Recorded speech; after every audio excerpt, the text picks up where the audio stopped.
Welcome back to another episode of Rooted in Movement, the podcast. And today's episode, our discussion, our conversation is going to be all about my journey to becoming an Olympic physical therapist. This is a very, very timely conversation I want to have because we are going to the Olympics. We are going to Tokyo now, 2021. This episode is going to be released actually while I am over there helping out our United States Olympic shooting teams and all the other summer sport athletes. And I couldn't be more excited and stoked and also very grateful to have this opportunity as my very first Olympics. And it's a really beautiful, beautiful moment to be sitting in right now because it's been quite a journey to actually get here. And not just talking about all of the obstacles and hurdles we had to jump over last year, but my journey from where I started as a physical therapist to finally reach this pinnacle of sports. And the reason why I wanted to talk about it, other than being in this very timely period of the Tokyo Olympic Games, is because I get this question asked a lot by other physical therapists and by other students of mine. And they always wonder, how is it that I managed to get myself in this position? And after some introspection and thought on this, it really all came down to how I set myself apart. So that's what I tell them is, how can you actually set yourself apart and make yourself stand out? And this was quite the opposite of actually what I was taught growing up, because I was always told to play it small and to limit my exposure and you don't want to stand out too much and be seen. That could be a bad thing. It could be potentially harmful to you. It's too risky. And you don't want to put yourself in that position of feeling, ooh, man, somebody's saying no to you, or feeling uncomfortable, or being found out for something you're not. Ooh, it sounds scary, right? There's a lot of fear around that. And that was burned into my brain for a really long time by my parents. And no disrespect to them whatsoever. They were raising me the way that they thought best, but it was a very self-securing type of teaching, right? My mom was or is a banker. She's always into saving and investments and everything like that. And so that kind of played out into how I was raised. Always save, save, save. Don't spend, don't spend, don't spend. Don't take any risks. Take the safe route. Go and get a high school degree, a collegiate degree, and then also a postgrad degree, because then you're going to set yourself up into the right position to make a lot of money, and then work your ass off until you retire at the age of 60 or maybe sooner. But that wasn't always me. I always was never I never intuitively agreed with really any of that. So that's kind of where this all started, because I always wanted to work in professional and like high level sports. And I set that intention for myself. That was my main goal, but I wasn't going to get there by playing safe. And there's a line that I always utilize with any of my clients and athletes for that matter, but also other PTs and coaches I work with, is where your focus goes, your energy flows. Right. So if you keep telling yourself these things like negative self-talk of, I'm never going to get there, I'm not good enough, it starts to build up this imposter syndrome within you, and you're literally setting yourself up for failure. You're putting the roadblocks in place because the universe isn't going to grant you something that you're not ready for, or that you don't truly want. It's because you're not aligned with what your thoughts are, what you're doing from an action taking standpoint, and also what your decisions are and how you feel. So we have to get all that into alignment first, right? So set your intention and focus on that particular goal. And then we're gonna be able to take the action steps necessary to get you there. And it actually, for me personally, it all started, I put my neck out there for that matter. It all started when I applied for an internship while at the University of Pittsburgh for an opportunity to work with the Pittsburgh Pirates baseball organization. And if you remember from previous episodes of mine, that is where I kind of got my start, right? That's where my whole journey began, is growing up in this baseball family. If you want to hear that story, you can go back to the previous episode. But I was like, oh, this is cool. I'm going to stay in baseball. And I went through a rigorous interviewing process, which was really, really uncomfortable, going into these professional organizations, doing the written interview, or the written interview, and then also the in-person interview, and then coming back for another one. And then finally getting that call. I'll never forget it. I got that call when I was working with the University of Pittsburgh's track and field team as an athletic trainer. And I was walking through the field house one afternoon, and I had a random number come to my phone, and it was just like one of the first edition iPhones as well. So And I had a Pittsburgh area code on. I was like, well, I'll just take an answer from this. And it was actually Mike Sandoval, who is the assistant athletic trainer for the Pittsburgh Pirates. And he's like, yo, we really enjoyed our conversations that we had with you. We like what you had to offer. You seem like a really stand-up guy and you're eager to get after this. Do you want to come work for us as an intern? I was like, fuck yeah. And I was saying that internally to myself, but I was kind of like speechless in the moment. I remember being just so elated with joy, like that fluttering feeling that you get inside your heart and inside your stomach. And I actually rambled for a little bit and was stuttering over my words, but then finally accepted the position. And that was the foundation for me, because in that experience is where I met one of my very first mentors. And this mentor of mine, his name was Erwin Valencia, and he was the physical therapist actually with the Pittsburgh Pirates. And he knew via our conversations that I wanted to go on to PT school. And he actually knew a lot of people at Duke where I was applying and really assisted me on my journey into getting there. And he taught me what it was like to actually be a professional in high-level athletics and encouraged me to keep following that dream and actually helped me get into Duke, where I eventually went to achieve my doctorate in physical therapy. So when I went down there, I was like, I gotta stay in the game, right? I gotta keep my name visible.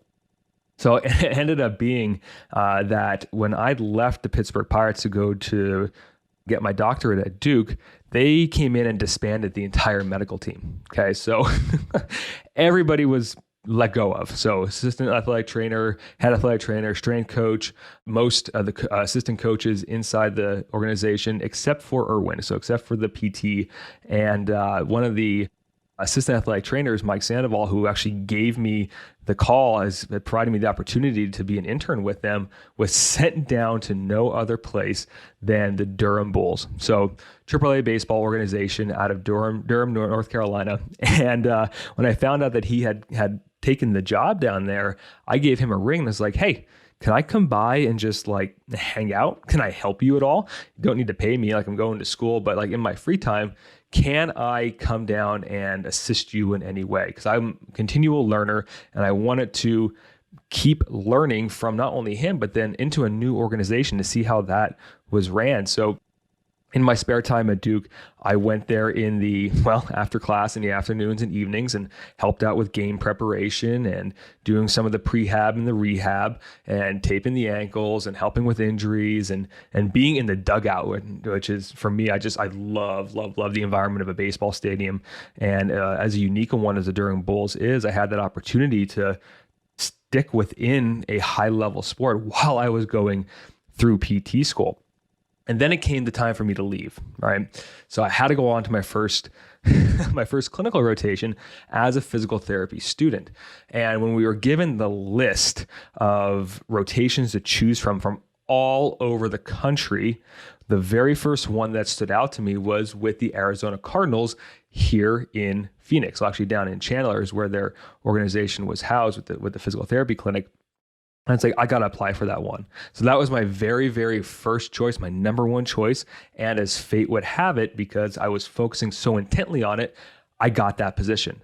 So packed everything up from Durham, North Carolina, and shipped myself out to Phoenix, which lo and behold would then become my permanent residence later on. And as you can kind of see now, where I'm already like walking myself down this very ingrained path, like almost like it was meant to be. Like the universe is opening these windows and putting these opportunities out for me to grab a hold of. And I didn't really realize it at the time, but I was setting myself up for what is going to eventually become this pinnacle of being an Olympic physical therapist. So after I had an amazing time with the Cardinals organization, which could be a podcast in and of itself, but it was time to leave in the fall of that year and head on to my second rotation, which it would end up being the Keystone. Okay. So my second rotation was down at Sports Medicine in Atlanta with Dr. Robert Duvall. And now Dr. Robert Duvall is a very, very intelligent physical therapist, very smart guy, highly ingrained and into all the research, and has done a lot of research himself, but is always after improving clinical practice. And we just clicked. We hit it off. I had an amazing time down there learning from him and learning what it was like to be inside a sufficient physical therapy clinic, a sports medicine clinic, and had the opportunity then to actually do my orthopedic residency and manual therapy fellowship through him. But that experience would end up being the linchpin, like the keystone to what would end up coming up next. And what happened to 2 years later. Okay. So I graduated Duke in 2014, came out here to Arizona, started working in a couple of insurance-based clinics. Found out that I couldn't handle that type of a scenario, only seeing people every 15 minutes or 20 minutes and not really getting that quality of time to work with them. And ended up just jumping ship and starting my own practice because I felt like I was very time poor in there, right? So very, very time poor. So opening my own practice allowed me to obviously spend a lot more time with my clients. But then the biggest feature of that problem of solving time then opened up more time for me to network and for me to take on other opportunities. I was no longer in the grind, the day-to-day of seeing clients and doing notes for hours afterwards, and not to mention having to fight with insurance claim adjusters to get people justified for their physical therapy treatment. It was kind of a hot mess and very, very, very draining at the same time. But then when I opened up that time for me to explore other opportunities, I ended up getting a call from Dr. Duvall, and I'll never forget it was actually over Christmas, transitioning into the year 2017. And he asked if I wanted an opportunity working with our Olympic shooting teams. And I sat there and I paused because I realized that while I was down there in Atlanta, Georgia, where his clinic was, I was doing a lot of work with some of the shooting athletes that came through the door. I actually never knew that they were Olympic athletes at the time, which is kind of surprising considering he had pictures with many of these athletes and Olympic gold medals, silver medals, like kind of all over his wall. And I sat there and I paused. He's like, hey, Matt, you there? I'm like, yeah, I'm just processing everything. And I was like, yeah, absolutely. Say less. Who do I need to talk to? What are the next steps? And it was really interesting because I realized in that moment that I was only 28 years old at the time.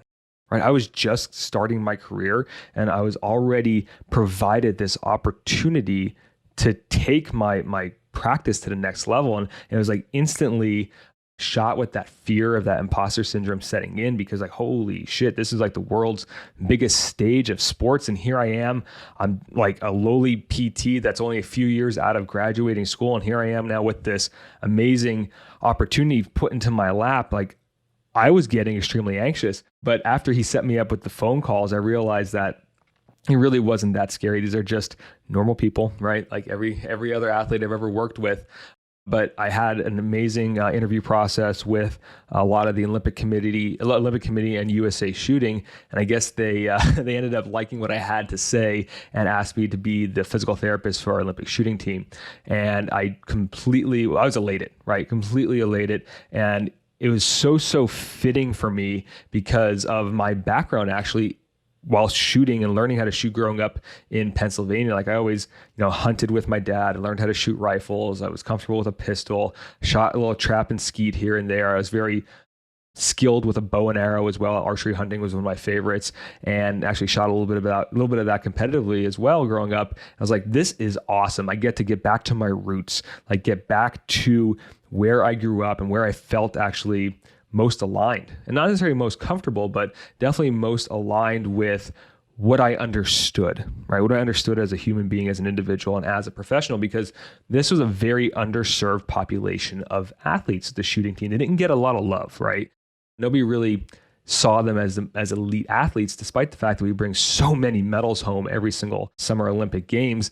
And my pattern recognition and kind of puzzle solving brain went into overdrive, and I was just in it. I was so in it, diving deep into every single rabbit hole I could possibly find with these athletes, and starting to pick up on why they're all experiencing shoulder and neck pain in these specific areas or at this specific time in their training, and started to develop a lot of these programs around the commonalities that I found. And we started making some really meaningful changes really quickly. probably not surprising to many of you who are listening to this, by starting with the feet, because these athletes are on their feet a lot, and it impacts the way that they move their hips and their upper body and their trunk and eventually into their arms, which obviously impacts the way that they move the gun. And in addition to their hand-eye coordination, which also kind of contributes with the vestibular system and working a lot of sensory perception from the different senses, I decided to start focusing on the feet because of the sensory reception that comes through the bottom of the foot. The skin on the bottom of the foot is unlike anything other, which we learned in previous podcasts as well. And it has a lot of sensory organelles, sensory receptors that detect information. And nobody had ever looked at this with these athletes. And lo and behold, a lot of the knee and the hip and low back and shoulder pains that they were experiencing started to melt away, because I was introducing a novel way of treating these athletes by picking the lowest hanging fruit in my mind, being able to have the highest amount of impact possible in the shortest amount of time. And not to mention, not only working with the feet and reducing the risk of injury and pain in these athletes, but I introduced movement, right? I introduced movement into a sport that didn't inherently have a lot of it. And in doing so, we increased not only like metabolic capacity, but also the actual health of the athletes. So metabolic health, but then also movement health, as we filled in the holes in these movement literacy problems and dysfunctions and patterns that were kind of plaguing them for a long time. And then the turning point, the shift in the trajectory for me was actually on my very first trip with the shooting teams overseas, and that was in Malta. So Malta, if you're not a geography person, because I'm sure as hell not, is a tiny little island that's off the northern coast of Africa and right below Italy. It's literally a 7 by 7 mile island, tiny little place that you can drive tip to tip on that thing multiple times in a day. I think it's like the size of actually the city of San Francisco, from what I remember. And that little island turned out to be that shift, right? That pivotal point for me, because it was the very first location, the very first opportunity, the very first trip I had with the Olympic teams. And there I was, kind of with my physical therapy table set up in the Olympic Village, which is this very surreal experience to begin with, surrounded by more than like 60 nations competing at the highest level of sport. And I was so focused. I was working with the Team USA athletes. I was talking with them, building connection, developing trust, and using my innate pattern recognition skills to decipher the puzzle that really is the human movement problem that they were dealing with. But now in conjunction with the stress of training and competing at the highest level in a competition overseas.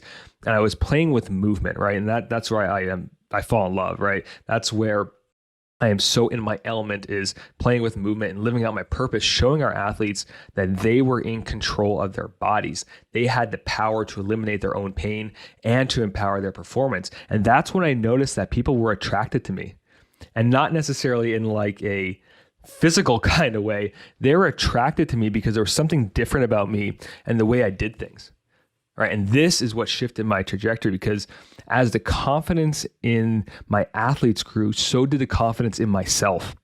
I harnessed the power of this confidence to then end a toxic relationship, a personal relationship that I was in at the time, and then opened myself up to really expanding my business and expanding who I was as a leader and who I was as a physical therapist and a professional, because I knew that I was destined for something bigger. I was not going to play small. I was not going to hide. I was not going to keep myself on the back burner. I was going to show everybody who I was and what I was here to do. I was meant to have a larger impact in this world. And I took authority over my life in and of that moment and placed myself on a new path. Biggest lesson I learned there is that it's really more about developing that deep connection with these athletes than anything else.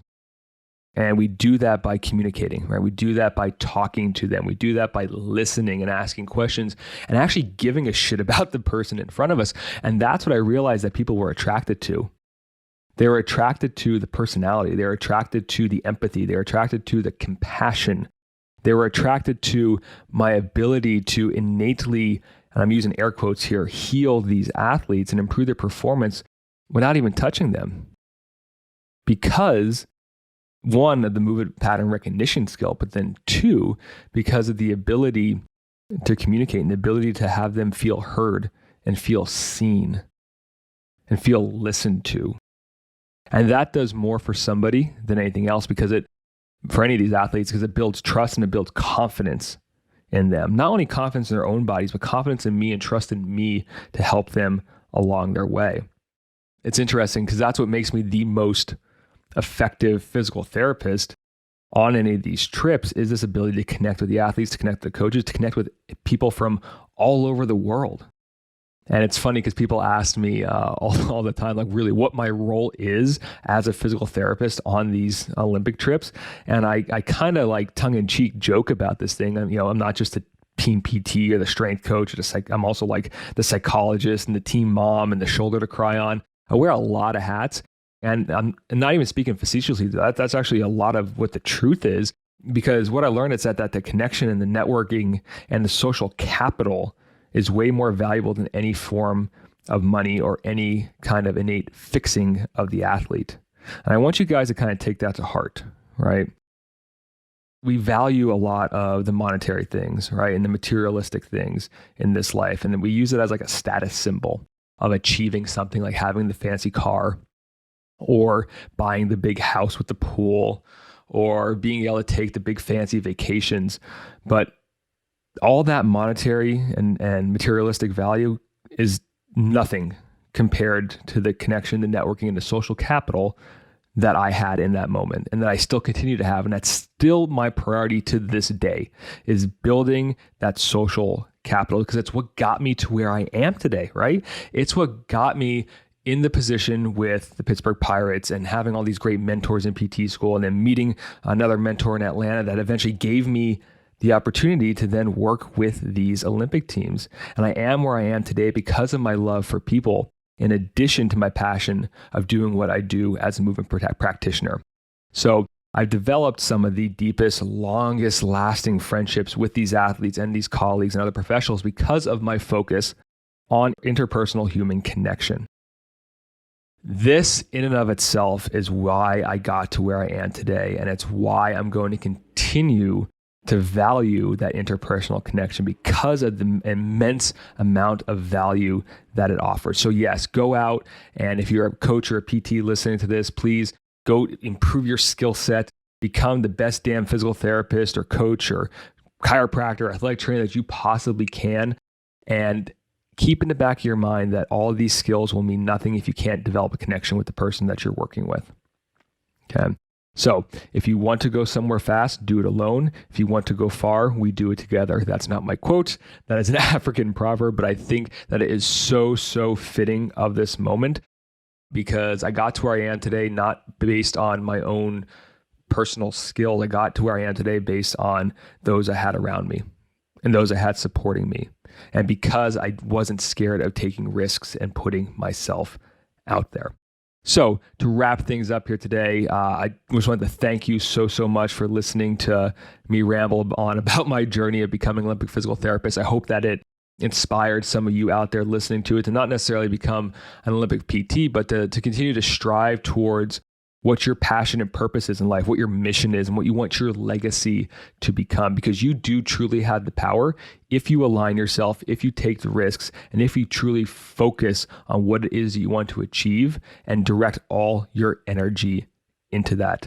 Guys, once again, please, if you found this useful, go ahead and give me a 5-star review. I would really appreciate it, and share this with anyone that you know or would appreciate listening to the message in this episode. So until next time, everybody, take care and realize that your entire life, your trajectory, your purpose, your mission in life is rooted in movement.